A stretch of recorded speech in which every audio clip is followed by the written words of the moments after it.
Muy pronto Cristo regresará. Muy pronto volverá el Señor. Su luz veremos ya. Es Jesús el Rey. Esperanza habrá para ti y a mí. Qué emoción será ver a Jesús volver. Lágrimas brotarán al ver la redención. A nuestro Salvador hemos de abrazar. Cantaremos la eterna canción. Vayamos, vayamos ya sin tardar. Salgamos a la gente a hablar.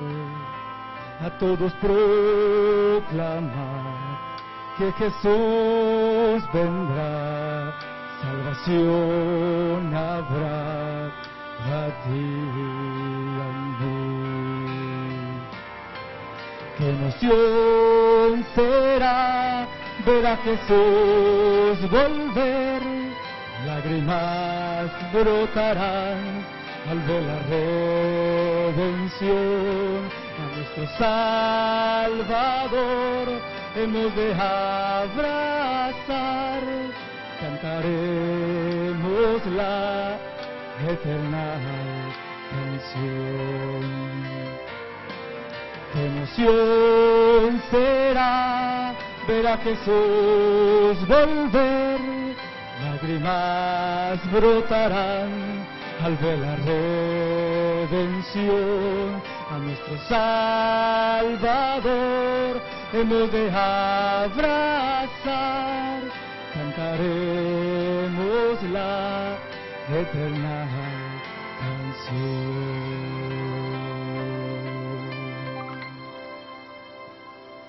Amén.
Señor, Padre,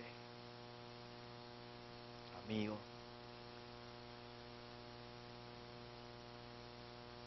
con el corazón abierto, Señor, vengo ante ti reconociendo que soy pecador y por eso necesito ser lavado con la sangre de Cristo Jesús. Al mismo tiempo, yo ruego que sea tu Espíritu Santo, Señor, que dirija las palabras que serán expresadas en estos momentos. Que sean palabras, Señor, llenos de vida, no de un ser humano, sino provenientes de tu santa y divina palabra. Que sean palabras que no regresen vacías. Que sean palabras que puedan tocar corazones en esta mañana. Que sean palabras que toquen las vidas de personas aquí presentes de tal forma que los que han venido o los que hemos venido muy cómodos seamos incomodados por el poder de tu Espíritu Santo. Y para los que han venido incómodos puedan ser acomodados por la esperanza que hay en tu palabra, Señor. Yo ruego que tu Espíritu Santo, Señor, no deje de luchar en hablarnos, en expresar lo que realmente quieres decirnos. Lucha, Señor. Sigue tocando la puerta de este corazón mío tan necio. Sigue tocando hasta que yo llegue a abrirla y permitir que la presencia del Espíritu Santo de verdad se establezca en mi vida. Yo oro esa petición también para mis queridos hermanos, porque lo hacemos en el nombre de Cristo Jesús. Amén.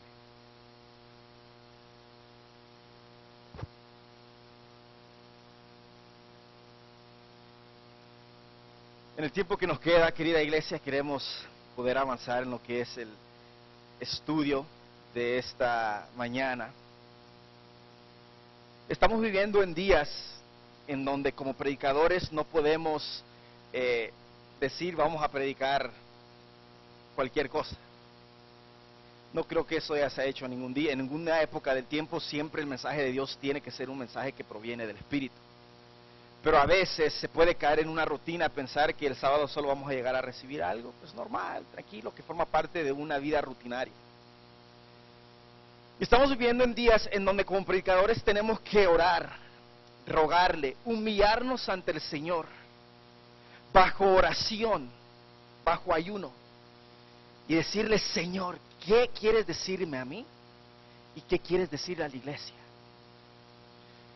Cada vez que uno se para aquí, hermanos, uno tiene que aprovechar para ser usado por el Espíritu Santo. No por las palabras de uno, sino por las palabras que está establecida por medio del Espíritu Santo a través de sus profetas y a través de sus siervos. Y nosotros como iglesia tenemos que estar dispuestos a escuchar, a oír y permitir que el Espíritu Santo obre en nosotros. Al entrar y ver los rostros de mis hermanos, cómo me gustaría más, y yo le oro al Señor para tener más eso, tener una relación más íntima con todos. O sea, vivir realmente a la altura del nombre que nos llamamos, hermanos. Porque a veces nos decimos hermanos, pero no tenemos ni de amigos. Y la palabra hermano llega a formar como que nada más un nombre, ¿no? Cuando realmente en la iglesia primitiva, cuando se hablaba de hermanos y se decían hermanos, era porque realmente se sentía que era su parte de su familia. Y al ver los rostros, mis queridos hermanos y hermanas, a veces uno es metido y uno a veces dice: Señor, ¿cómo me gustaría saber? No por chismoso, no por chismoso, ni por metiche, pero ¿cómo me gustaría saber las cargas que traen algunos de los hermanos? Algunos vienen con sonrisas, algunos no vienen con sonrisas, pero porque cada quien trae alguna carga al venir a este lugar. Y digo: Señor, me gustaría saber, no para ser metiche o saber o ser chismoso, sino para ver en cómo yo podría ayudar a la persona. Pero el Espíritu me dice: no te queda más que permitir que yo hable a través de ti. Y que tengas la seguridad que el mensaje que yo voy a dar a través de ti es el mensaje que va a suplir la necesidad de cada persona que está ahí, para honra y gloria de su nombre. Yo no quiero decir que con esto que tú tienes que venir tal vez con una sonrisa. Si tú esperamos en el nombre del Señor que aún con tus cargas de este lugar tú salgas con una sonrisa si no viniste con una. No te estoy obligando a que tengas una en estos momentos, pero el Espíritu Santo te va a ayudar a tener una, porque sabremos que en Cristo Jesús el cristiano puede ser feliz. En Cristo Jesús el cristiano puede tener gozo, a pesar de los problemas y circunstancias con las que tú hayas venido. Quiero que tú hablas a Romanos 5:8 conmigo rapidito para iniciar. El Espíritu me indicó que hiciera esto. Yo sentí que el Espíritu me dijo: invítalos a que lean Romanos 5:8. ¿Por qué? Porque me lo indicó a mí. con mis imperfecciones como pastor, con mis pecados como pastor, porque el hecho de ser pastor no indica perfección, sigo siendo humano. El Señor me dice a través de las cartas de Pablo a los romanos, es más, si tú quieres leer después de los evangelios, esto es mi recomendación, pero después de los evangelios, tú lees tú lees la carta de los romanos, tú vas a llorar, guiado por el Espíritu Santo, tú vas a llorar, porque te das cuenta qué tan pecador eres, qué tan pecador soy. Y este es un versículo que lo hemos leído tantas veces. Vamos a leer del versículo 8 hasta el 11 de Romanos 5. Mas Dios muestra su amor para con nosotros, en que siendo aún pecadores, Cristo murió por nosotros. Pues mucho más, estando ya justificados en su sangre, por él seremos salvos de la ira. Porque si siendo enemigos, fuimos reconciliados con Dios por la muerte de su Hijo, mucho más, estando reconciliados, seremos salvos por su vida. Y no solo esto, sino que también nos gloriamos en Dios por el Señor nuestro Jesucristo, por quien hemos recibido ahora la reconciliación. Es interesante que, yo no sé por qué se ha desarrollado esto, pero creciendo yo escuchaba esto más o menos. Y a veces hoy en día al asistir a algunas iglesias, escucho más o menos este sentido. Cuando se lee algo como Juan 3:16, porque de tal manera amó Dios al mundo que dio a su Hijo, o sea, dio a su Hijo. Tanto era su amor que dio a su Hijo, tanto amó al mundo que dio a su Hijo, para que todo aquel que en su Hijo creyese no se pierda, mas tenga vida eterna. Y con ese mensaje toda la iglesia debería decir, amén, gloria a Dios. Y cuando se leen los versículos así, o como estos de Romanos 5:8, se escucha, amén, amén, oh sí, amén. Pero cuando leemos algo como, y la ira de Dios va a caer sobre todo aquel que reciba la marca de la bestia, amén, gloria a Dios. Óyeme, hemos agarrado el asunto al revés. Pero porque la paga del pecado es muerte, amén. El que no guarda los mandamientos de Dios y recibe la marca va a ser destruido en el fuego consumador del Señor, amén, gloria a Dios. Digo yo, óyeme, como que algo está correcto aquí. Si vienes pecador, arrepiéntete porque el Señor te va a castigar, amén, gloria a Dios. Porque Cristo murió en nuestro favor, amén. Sí, ya sabemos. ¿Cuál es el mensaje que nosotros profesamos predicar? Versículo 8 del capítulo 5 Romanos dice que Dios muestra su amor. El amor de Dios se muestra en que aún siendo pecadores, no sé si entendemos eso, yo lo he leído muchísimas veces. Y cuando leí este versículo otra vez, el Señor me sacó las lágrimas. Porque me dice que aún en pecado, así como estás de pecador, así como viniste a este lugar como mentiroso, como estafador, como fornicador, así como has venido a este lugar de pecador, así te ama Dios. Así te ama. No es que Dios muestra su amor en que cuando seas perfecto te dice bienvenido. No es que cuando ahí dice que Dios muestra su amor no mientras estás cumpliendo sus mandamientos, ¿dice eso? No dice que mientras cumple sus mandatos Dios muestra su amor. He's not saying that. Él dice que estando en pecado, dice ahí, estando en pecado, Dios mostró su amor, que dio a su Hijo en favor nuestro.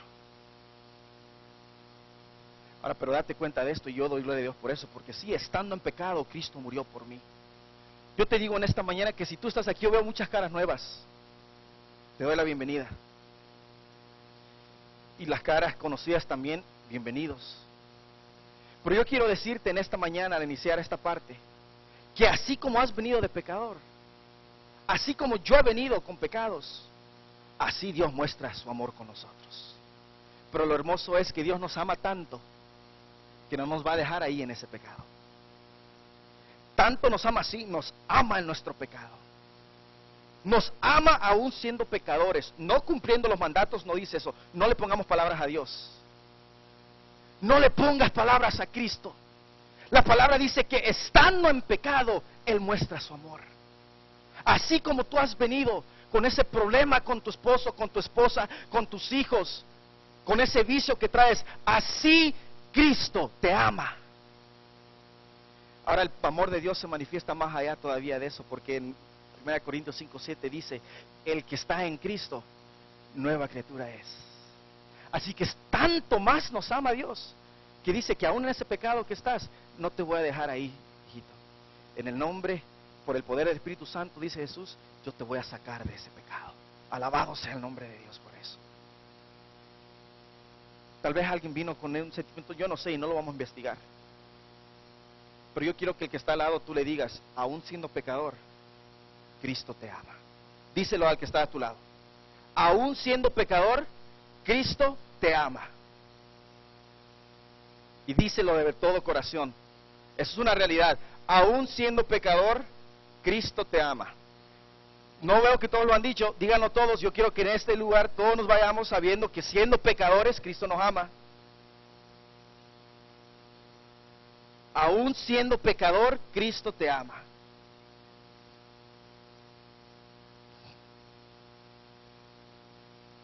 Tienes a tu esposo o a tu esposa ahí, díceselo. A tu hijo o tu hija, tu hermano o hermana. Aún así con tus defectos de carácter, Cristo te ama. Pero no te va a dejar ahí. Te va a sacar de ahí. Rogamos al Señor y dijimos, Señor, muéstrame más. Pues me dice, pues veas la palabra de Dios. Lee la escritura, hijo. Ahí está.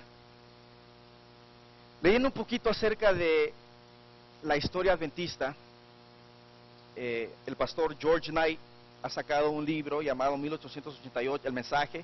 De hecho han salido como unos 4 o 5 libros acerca de lo que ocurrió en la iglesia adventista en el año 1888, que fue uno de los años que nosotros definitivamente hablamos de 1844, y gloria a Dios por eso, ¿verdad? Porque ese 1844 se está refiriendo a un aspecto profético que encontramos en la Biblia.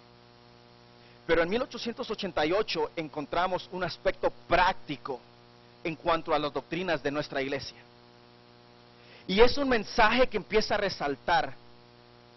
Y yo me impresiono por lo que cuando nosotros leemos la historia, y fíjense que es importante, yo te animo a que tú puedas comparar la historia de la tierra, de la humanidad, con la palabra de Dios, y te darás cuenta del paralelo que existe. Existe un tremendo paralelo.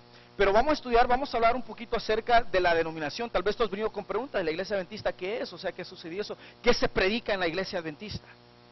¿Cuál es el centro, el core del evangelio de la iglesia adventista? Yo cito en el nombre de Cristo Jesús que el evangelio que predica la iglesia adventista no es más que el mismo evangelio que Cristo Jesús vino a predicar. El evangelio eterno, que el reino de Dios se ha acercado.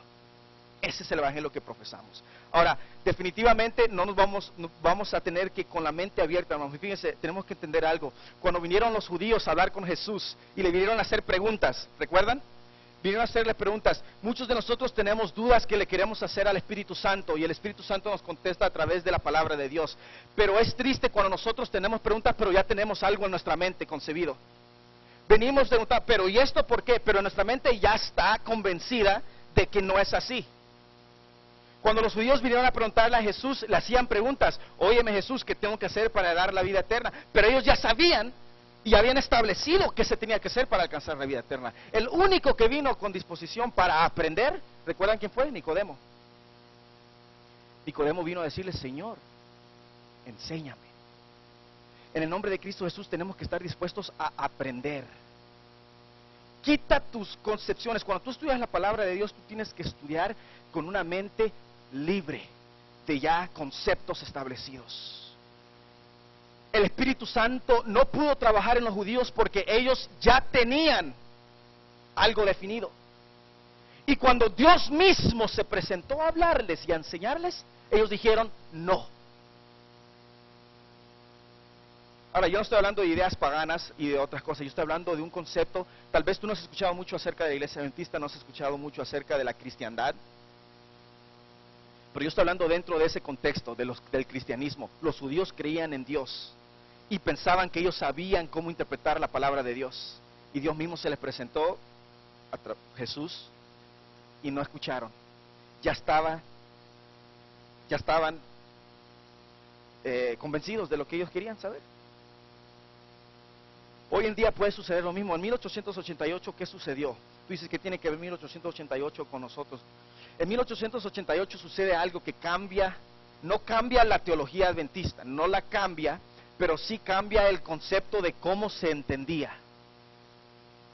Porque antes de 1888 se entendía algo incorrecto por muchos pastores, y que al hacer la comparación y el estudio te das cuenta que hoy en día hay mucho de lo que se creía antes de 1888 que todavía se cree.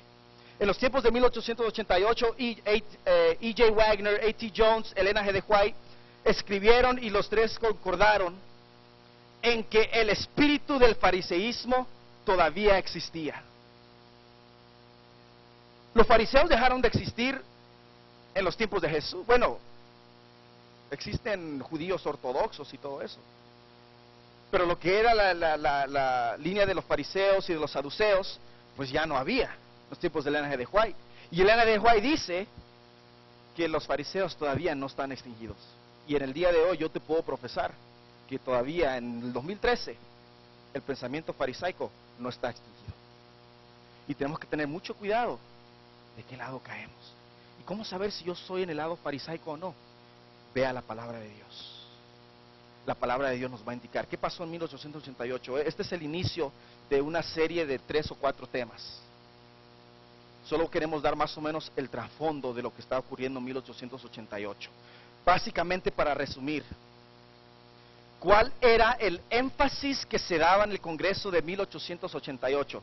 Rápidamente, bueno, antes que me estén leyendo aquí, rapidito. En Hechos capítulo 15 se inició la costumbre de reunir a diferentes miembros de la iglesia, de todas partes, no solo de Jerusalén, sino de diferentes partes de otras provincias. Si tú lees Hechos 15, diferentes representantes de las iglesias vinieron y se reunieron para discutir asuntos acerca de asuntos doctrinales, la circuncisión sobre todo.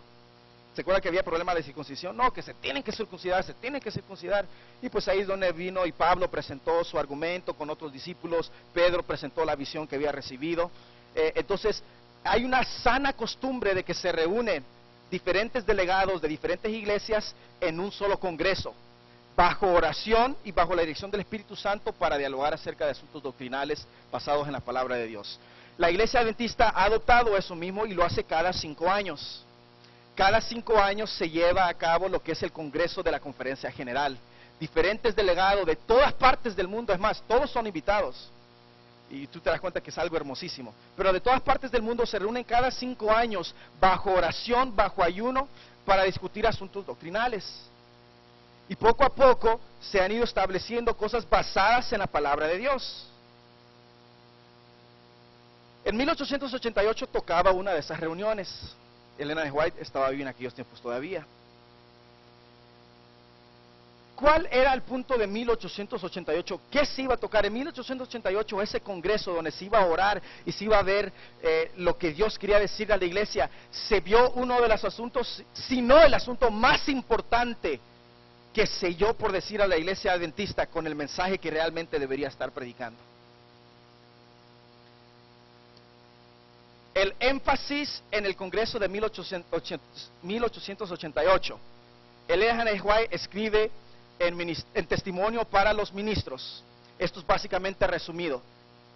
Primero, enfatizar al exaltado Salvador Cristo Jesús. Segundo, enfatizar la justificación por fe en Cristo. Tercero, la conexión que había entre la justicia de Cristo y la obediencia a los mandamientos de Dios. ¿Cuál era la conexión? Tercero, la necesidad de los adventistas de enfocarse en Cristo. Cuarto, que la justificación de Cristo o la justificación por la fe tiene una relación íntima con el mensaje del tercer ángel del Apocalipsis 14, 9 al 12. Ahora anota eso, el mensaje, para hacer un recordatorio, el mensaje del tercer ángel es: aquel que recibe la marca de la bestia y adora la imagen de la bestia recibirá de la copa de la ira de Dios. Y termina con el versículo 12 diciendo: he aquí la paciencia de los santos, los que guardan los mandamientos y tienen la fe de Jesús. Ese es el mensaje del tercer ángel, algo que aparentemente pues tiene que ver con la bestia y tiene que ver con el sello de la bestia y todo eso. Bueno, en el 1888 se estableció que la justificación por la fe está íntimamente ligado con ese mensaje del tercer ángel. Es algo para ir captando ya, eso lo vamos a ver en otro tema. Pero a veces desligamos el mensaje del tercer ángel con el mensaje de justificación por la fe. Y hablamos de castigo, castigo, castigo, castigo, mandamientos, mandamientos, mandamientos, y dejamos la justificación por la fe a un lado. No, va íntimamente relacionado, se estableció en ese congreso. Últimos 4 puntos. Que Cristo murió en nuestro lugar como expiación por nuestros pecados. También que los adventistas habían estado enfatizando la ley, pero siendo negligentes a Jesús y a la importancia de la fe en su sacrificio por nosotros. Fíjate lo que estaba ocurriendo. ¿Qué estaba ocurriendo también? ¿Qué se quería enfatizar también? Que fe en los méritos del exaltado Salvador es la vida de la iglesia. Fíjate, se quería enfatizar ese día por medio de Elena G. White y los otros siervos del Señor, que los méritos del exaltado Salvador debería ser la vida de la iglesia. Que la meta de Satanás, otro punto que se quería enfatizar, que la meta de Satanás ha sido el de mover los ojos de la iglesia, aquí están los ojos de la iglesia, de moverlos lejos de Jesús y de sus méritos y enfocarla en la teología de la iglesia basado en esfuerzos humanos, basado en lo que tú y yo debemos de hacer. Tú y yo tenemos que hacer esto, tenemos que hacer esto, tenemos que hacer esto. Entonces el enfoque de Satanás es quitarnos el enfoque de Cristo y ponernos aquí: tienes que hacer, tienes que hacer, tienes que hacer, tienes que hacer. Entonces Elena de White y los demás otros pioneros querían enfatizar que Satanás quiere hacer eso: quitarnos de Jesús y enfocarnos en lo que nosotros tenemos que hacer. Eso es lo que llamamos esfuerzos humanos. Y últimos 2, se quería enfatizar que Dios levantó a A.T. Jones y a E.J. Wagner para redireccionar la vista de los adventistas hacia Cristo, para fe en su sacrificio y sus méritos, y para la relación entre salvación por fe y el mensaje del tercer ángel. Y último, establecer las creencias de nuestra vida cristiana en la palabra de Dios.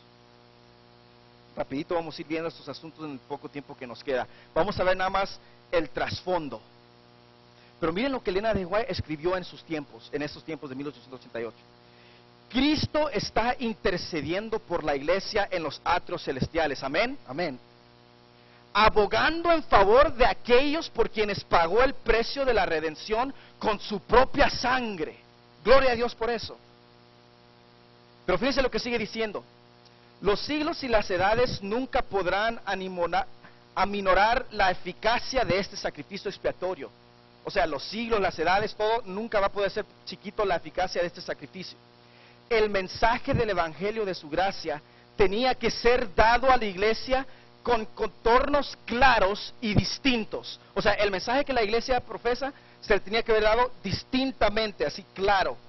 Pero fíjate lo que dice: para que el mundo no siguiera afirmando que los adventistas del séptimo día hablan mucho de la ley, pero no predican a Cristo ni creen en Él. Date cuenta que predican la ley, y es más, en el original enfatiza la ley ella. Dice que predican mucho de la ley, y vuelve a decir la ley, y después dice, pero no predican a Cristo ni creen en Él. Ahora tenemos que entender un poquito el trasfondo. En 1888 estaban ocurriendo muchas cosas. En 1888 lo que era Estados Unidos era mayormente un país protestante. Hoy en día encontramos que un buen grupo ahora son católicos, encontramos de diferentes denominaciones. Estados Unidos sigue siendo netamente protestante, pero encontramos una gran cantidad hoy en día. Bueno, en los tiempos del linaje de White, todos eran protestantes. Cuando hablamos de protestantes, estábamos hablando de metodistas, presbiterianos, bautistas, bautistas del séptimo día. Estamos hablando de todas las denominaciones protestantes, ¿verdad? Casi todos eran protestantes. Entonces los adventistas, teniendo el mensaje de la ley, empezaron a predicarlo, y los pastores empezaron a predicarlo con tanto celo que empezaron a caer en el error de empezar a predicar solamente la ley. Y lo predicaban de tal forma que se llegó a establecer el concepto dentro de la iglesia. Se llegó a establecer el concepto de la iglesia. De que por la ley tú eres salvo. En los tiempos esos habían, como dijimos, siglo XVIII, la mayoría eran cristianos, protestantes. Habían muchos debates. De repente había un hermano adventista que le encantaba la ley, le gustaba debatir, y se iba a meter a un convivio metodista y se metía: ustedes están mal porque no guardan el sábado, aquí el sábado es la ley de Dios. Y se empezaban unos debates. Entonces en aquellos tiempos no había televisión, no había radio, no había nada de eso. La gente se empezaba a llegar y a escuchar los debates. Pero Ellen G. White habla que había un espíritu no cristiano. Había un espíritu de condena. Ustedes están en paganismo, ustedes están aquí, ustedes están allá. Y se sacudían y se iban. Y pensaban que hacían la voluntad de Dios. Un grupo de adventistas. Había un celo por expresar las doctrinas encontradas en la palabra de Dios, pero eso se tornó mal y dio resultados negativos. En God's Everlasting Covenant, uno de los pastores en los tiempos de 1888, uno de los pastores bien reconocidos, Butler, el pastor Butler, escribe en su libro God's Everlasting Covenant: obedece y vivirás. Ese era lo establecido en la iglesia adventista. Tú obedeces, tú tienes la vida eterna. Tú desobedeces, tú estás perdido. Eso era lo que se predicaba. Si tú no guardas los mandamientos, olvídate que tienes salvación. Pero si tú los obedeces, gloria a Dios, tú estás salvo. Entonces lo vemos por los escritos que se habían en esos tiempos. Este era God's Everlasting Covenant, uno de los pastores más reconocidos en la iglesia adventista en esos tiempos. Déjeme decirle que Dios levantó a A.T. y ahorita estamos dando el trasfondo. Dios levantó a dos hombres. No digo casualmente porque no hay casualidad, porque en la palabra, esto incluso está en la palabra de Dios. Eran dos jóvenes. Eran pastores jóvenes comparados a los pastores. De hecho, el que escribió God's Everlasting Covenant era un pastor ya de edad, era un pastor prominente de la iglesia. Y Dios, Ellen G. White habla de dos pastores que levantó, jóvenes. Pues nos damos cuenta, Timoteo era joven, Pablo cuando inició era joven, los discípulos eran jóvenes, o sea, Esther era joven, Josué era joven, o sea, en la Biblia encontramos jóvenes. No me extrañaría ver que Dios en los tiempos del siglo XVIII levantó a jóvenes también. A.T. Jones y E.J. Wagner, que empezaron a debatir esto, obedece y vivirás. Ellos se levantaron diciendo: pero eso no es cierto. Más o menos como Martín Lutero. ¿Se acuerdan que Martín Lutero hablaba de la justificación por la fe basada en Romanos? Ellos dijeron: no es que si tú obedeces agarras la vida eterna y si no obedeces tú estás perdido. No, empezaron a predicar ellos y a decir que la justificación venía por medio de la fe en Cristo. En otras palabras, no hay nada que tú y yo podamos hacer para ser salvos, porque Cristo ya lo hizo todo. Entonces estos pastores que predicaban de la ley y del juicio y de la ira y de todo esto, dijeron: ¿qué es eso que están predicando? ¿Cómo que el amor de Jesús? ¿Cómo que esa lechita? ¿Cómo que es? No, aquí es la ley del Señor. Bueno, entonces empezaron a defender lo que por 40 años y pico ellos habían pensado. O sea, obedece y vivirás la ley. Eres salvo por guardar los mandamientos. Y quiero hablar rapidito de 3 fuentes que usaban estos pastores para defender el concepto de obedece y vivirás. Y comparémoslo ahora hoy en día. Y lo vamos a comparar a los fariseos. Primero, Las tres fuentes que estos pastores en sus cartas usaban para defender la posición que ellos entendían, primero era la opinión experta. En los tiempos de Elena de White, en 1888, todavía estaba vivo Uriah Smith. En este contexto no vamos a encontrar ya a Jaime White, porque Jaime White ya pasó al descanso para 1888. Pero en estos tiempos está Uriah Smith. Uriah Smith era como uno de los pastores más prominentes en cuanto a profecía. Tremendo pastor en profecía. Dios lo usó, definitivamente. Pero, cuando se levantó esto de que la justificación por la fe, los pastores y los demás que estaban entre la ley, dijeron, no, hay que preguntarle al pastor Uriah Smith. Pastor Uriah Smith, ¿qué piensa usted? Este pastor es el que sabe. Este es el que tenemos que seguir. Aquí en este otro lado encontramos, hice una comparación de lo que los fariseos pensaban. Los fariseos también se basaban en opinión experta. O sea, cuando los israelitas tienen una pregunta, pues hay que preguntarle a los fariseos. Ellos son los que estudian la Biblia. Ellos son los que saben. Hay que preguntarle a los escribas. Ellos son los que saben acerca de la Biblia. Se basaban en opinión experta. Hay que preguntarle a los que saben. Que a veces no es malo pedir ayuda, no es malo, pero hay que tener cuidado. Vamos a ver por qué. Segundo, se basaban en posición de autoridad. Cuando en los tiempos de Elena de White, cuando se les predicó acerca de la justificación de la fe, dijeron, no, hay que preguntarle a aquel pastor que tiene una iglesia grande, o aquel pastor que tiene un cargo, porque él ha de saber la verdad. Entonces fueron con ese tipo de pastor, o un pastor que tiene tiempo en la iglesia y que es experto en profecía. O tercero, se basaron, dice el linaje de White, en la tradición adventista. Es que así lo hemos hecho en los últimos 40 años. Sí, pero ¿dónde dice en la Biblia que así tiene que ser? No dice, pero así se ha establecido. Y nos vamos con los fariseos. Ellos tenían un libro especial. Aparte de la Torá, ellos habían creado otro libro casi así de grueso, de otras reglas que ellos habían añadido encima de la Biblia. Entonces cuando Jesús vino, ¿se acuerdan? Y estaba levantando con los discípulos que iban a comer en el día de sábado. Pues los fariseos ya habían hecho un libro y medio de que en el sábado no puedes hacer esto, en el sábado no puedes hacer lo otro. Entonces cuando Jesús les decía, la palabra de Dios no dice así, entonces ellos acudían a ese libro de la tradición y decían, no, pero aquí dice esto, sí, pero eso no es la Biblia. Entonces esas son tres fuentes que se usaron en 1888 para defender lo de obedece y vivirás. Si no obedeces, pues entonces dijeron, bueno, preguntémosle al experto, preguntémosle a alguien que tiene posición en la iglesia, o miremos la tradición adventista. Y nos damos cuenta que era lo mismo que hacían los fariseos en los tiempos de Jesús. El pastor Butler era muy reconocido, tenía un buen cargo. El pastor Uriah Smith era profesional, o era un pro en lo que era la profecía. Uriah Smith. Y miren lo que dice Elena de White. Es más, espérenme. Como no encontraron esto, imagínense, si la iglesia adventista dice, no, you have to follow the law, tienes que ser perfecto para ser salvo. Entonces fueron, ¿con quién creen que fueron? Con Elena de White. Pastor Butler, pastor Uriah Smith, fueron y dijeron, Elena de White, necesitamos que tú escribas algo. Necesitamos que tú escribas algo para mostrarle a la gente que necesitamos ser salvos por obras, por guardar los mandamientos de Dios, porque esa es la paciencia de los santos.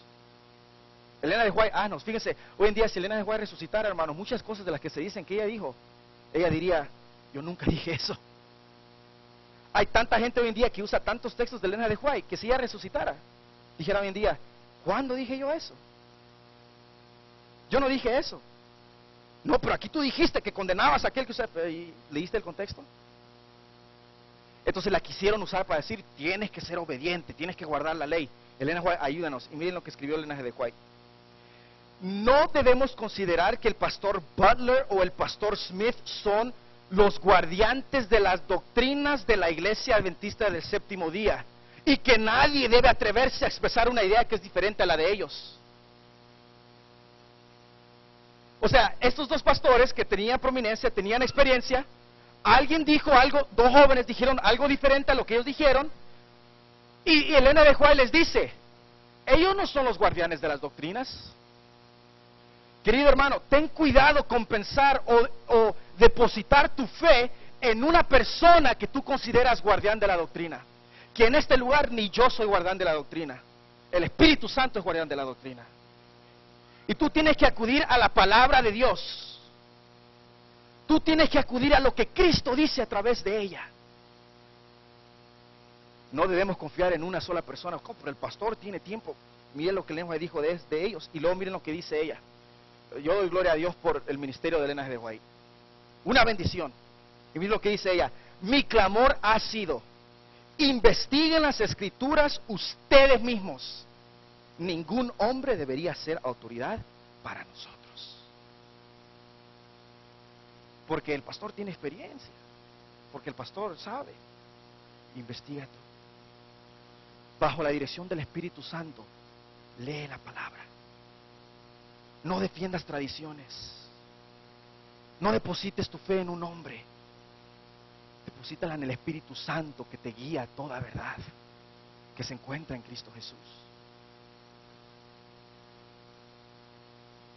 ¿Qué usaba Jesús para predicar? Usaba la palabra de Dios. ¿Cómo no usa Jesús la palabra de Dios? Mateo 5, Él dice: no he venido a quitar la ley o a abolirla. ¿He venido a qué? A cumplirla. Ahora déjenme decirles que ahí lo que está hablando, nosotros lo usamos definitivamente para decir que la ley sigue, que la ley no se ha abolido. Pero lo que Jesús realmente le estaba diciendo a los judíos decían: la ley dice esto, esto, esto y esto, y tú estás mal. Y Jesús dice: yo no estoy mal, porque la ley yo la estoy viviendo, pero la estoy viviendo como yo sé que se tiene que vivir. Ustedes la han malinterpretado mal. Ustedes siguen posiciones, ustedes siguen gente, ustedes siguen la tradición, pero yo he venido a vivirla. Entonces cuando alguien vino a hacer algo diferente a lo que ellos hacían, ahí saltaron, ahí dijeron: ¿cómo va a ser tal cosa? Y Jesús dijo: yo he venido a cumplir la ley. Yo he venido a vivir mi palabra, pues yo la di. Yo estuve presente en el Sinaí cuando el Espíritu Santo lo estuvo escribiendo los 10 mandamientos. Yo estuve presente cuando yo mismo creé a Adán y Eva. Yo sé.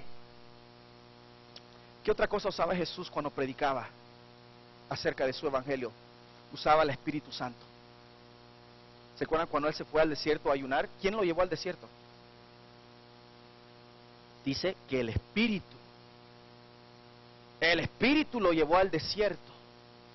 Cuando alguien predica, no es que tiene que gritar, no es que tiene que tomar argumentos fuertes, pero sabemos que depende del Espíritu y va a dar los frutos del Espíritu.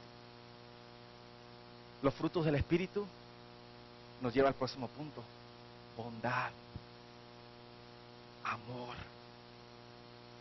paciencia. Que cuando la gente dice no, Cristo dice sí. Cuando la gente dice no perteneces aquí, Jesús dice: venid a mí. Cuando la gente dice apedreen la que está en pecado, Jesús dice: ni yo te condeno. Ese es el espíritu correcto. En los tiempos de 1888 quisieron usar a Elena de White para decir cosas que ella ni siquiera había dicho. Y estos dos jóvenes pastores, que eran parte de la conferencia también, hablaron acerca de la justificación por la fe. You don't have to do anything. Tú no tienes que hacer nada para ser salvo. Cristo ya lo hizo por ti.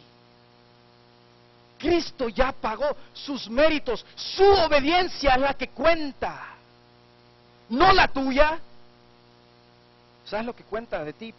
¿Sabes lo que cuenta de nosotros? Entonces, la salvación es condicional.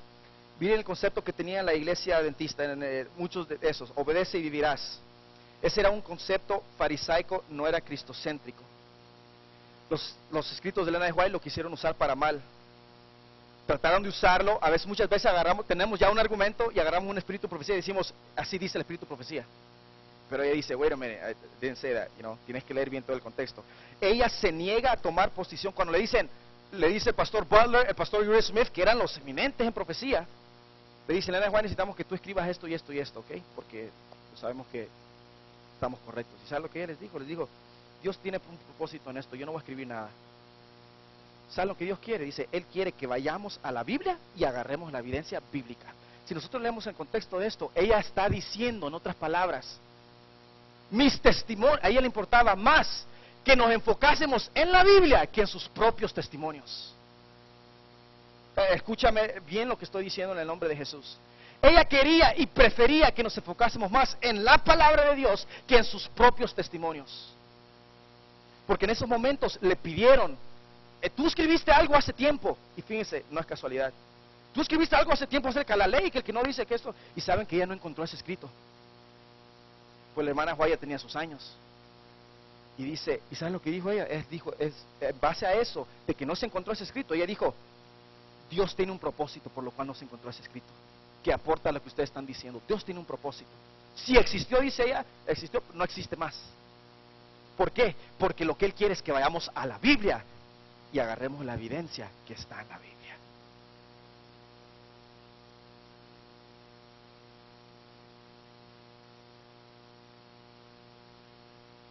¿Y cuál es la posición bíblica, queridos hermanos? Es muy interesante. Después de esto nosotros vamos a estudiar más adelante los otros temas. Se me acabó el tiempo. Pero nos daremos cuenta que después de 1888, Elena G. de White, basado en este espíritu de fariseísmo que había, escribe los libros, pues sus libros son hermosos, pero escribe de los más hermosos. Después de 1888 es cuando ella empieza a escribir El deseado de todas las gentes. Un libro que exalta el amor, la bondad, la paciencia, el perdón, y le da si le da fuerte algo es al espíritu fariseísmo, al espíritu de crítica. Segundo, empieza a escribir palabras de vida del gran maestro, el hermoso libro del camino a Cristo. El Espíritu Santo la empuja a escribir los libros que le mostrarían a la iglesia realmente cuál es el centro del evangelio que debemos predicar. Y es un evangelio que en Cristo Jesús encuentro salvación, y en Cristo Jesús yo heredo la vida eterna. Más nada. Ahora, en estos momentos no tengo más tiempo, les digo, esto es parte de una serie de otros 2 o 3 sermones que vamos a dar. Próximo sábado no podemos estar, pero al que sigue continuaremos con esta serie. Y hablaremos y estaremos hablando acerca de la conexión que hay en el mensaje del tercer ángel y la conexión con los mandamientos de Dios. ¿Dónde entran pues los mandamientos de Dios?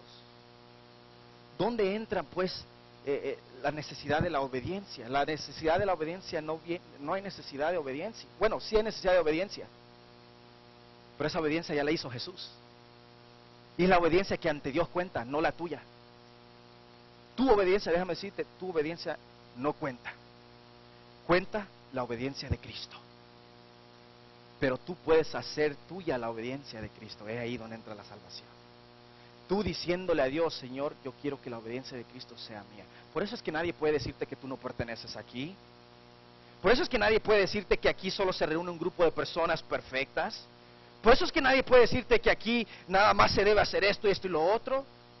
Primero a la palabra de Dios, a través del Espíritu, viendo lo que ahí está establecido y recordando que la salvación viene únicamente a través de los méritos y el sacrificio expiatorio de nuestro Salvador, Señor, amigo, Redentor, Cristo Jesús.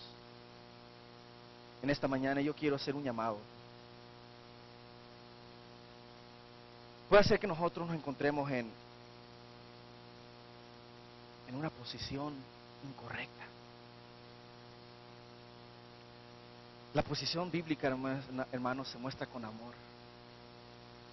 Cuando tú escuchas que alguien está crítica y crítica y crítica y crítica, ¿podemos catalogar eso como el espíritu del amor de Dios? Cuando alguien muestra amor, bondad, cuando alguien no te condena porque dice, tú comes carne, estás perdido, ¿es el espíritu del Señor ese? Cuando alguien viene y dice, tú no perteneces aquí, mira cómo viniste, ¿cómo te atreves a venir tú así? ¿Ese es el espíritu del Señor? Y a veces ni te lo dice una persona, te lo dice Satanás. Dice, mira, eres un hipócrita. Eres un hipócrita presentándote ante la iglesia así, todo, que sí, hermanito, con tu familita, bien intranquilo, y eres un hipócrita, te dice Satanás, tú no perteneces aquí. Pues en el nombre de Jesús, en el nombre de Cristo Jesús, hermanos, que reprenda a Satanás, porque tú sí perteneces aquí. Tú sí mereces estar aquí. No por lo que tú has hecho, porque si fuera por nuestros méritos, definitivamente no lo merecemos. Pero lo merecemos porque Cristo Jesús lo ha alcanzado por nosotros. Tal vez has venido, has escuchado que alguien te ha dicho, no necesitas estar aquí, o Satanás te dice, you don't belong here, man. What are you doing here? You're a hypocrite. En el nombre de Cristo Jesús, yo quiero recordarte el ministerio de Jesús. Que cuando al mismo templo le trajeron a una prostituta que la habían agarrado, acababan de agarrar en el mismo acto de prostitución, en el mismo acto de adulterio, pues en ese mismo momento, en vez de presentarse ante un Dios, imagínate, te traen ante Dios, man, tienes que estar limpia, ahora sí lo vamos a hacer. Y ahí se muestra el amor, Romanos 5:8, en que aún siendo pecador, Cristo Jesús dio su vida por nosotros. ¿Cuál posición es la tuya? ¿Cuál mentalidad es la tuya? ¿Cómo piensas? ¿Eres listo, eres rápido en criticar, en juzgar? ¿O quieres ser usado por el mismo espíritu que usó a Jesús? Por el mismo espíritu que usó a los discípulos, por el mismo espíritu que usó a la iglesia primitiva, un espíritu basado en el carácter de amor, bondad, misericordia, paciencia de Cristo Jesús. Este es el llamado que Dios nos hace en esta mañana. ¿Cuántos quieren decir sí? Dame de ese espíritu, Señor. Yo quiero ese espíritu. Inclinemos el rostro para orar. Señor, inmerecedores somos, pero Señor, aún siendo pecadores, ese es el amor que tú tienes para nosotros. Yo no sé explicarlo. Por eso necesitamos de tu Espíritu Santo para poder expresar tal cosa tan maravillosa. Reprende al enemigo, Señor. Ayúdanos a poner nuestra vista en la verdad que es Cristo Jesús. La verdad es tu Hijo, la verdad es una persona, la verdad es un carácter, la verdad es una vida. Cuando Jesús dijo, yo soy el camino, yo soy la verdad, yo soy la vida. Y tal vez nos hemos quitado ese enfoque, Señor, y Satanás nos ha usado. Perdóname, Señor. Perdóname por criticar a mi hermano. Perdóname por no relacionarme íntimamente y mostrar el amor que tú quieres que yo muestre. Perdóname, Señor. Pero en esta mañana yo quiero acudir al llamado que tú nos haces. El llamado de tu Santo Espíritu a nuestras vidas. De que basta ya con los juicios. Basta ya con el espíritu farisaico. Y que el espíritu del amor y de Cristo Jesús rebalse en esta iglesia, Señor. Úngenos con ese espíritu. El espíritu del cielo, el espíritu de victoria, el espíritu de Cristo Jesús. Si alguien vino con alguna dificultad, dile, Señor, dile de alguna forma que tú lo amas. Si alguien vino con algún pecado, algún vicio, dile que tú lo amas y que tú lo vas a sacar de ahí.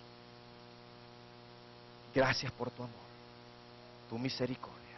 Esta oración la hacemos en el nombre de Cristo Jesús, nuestro Salvador Redentor. Y la iglesia juntos decimos, amén, Señor.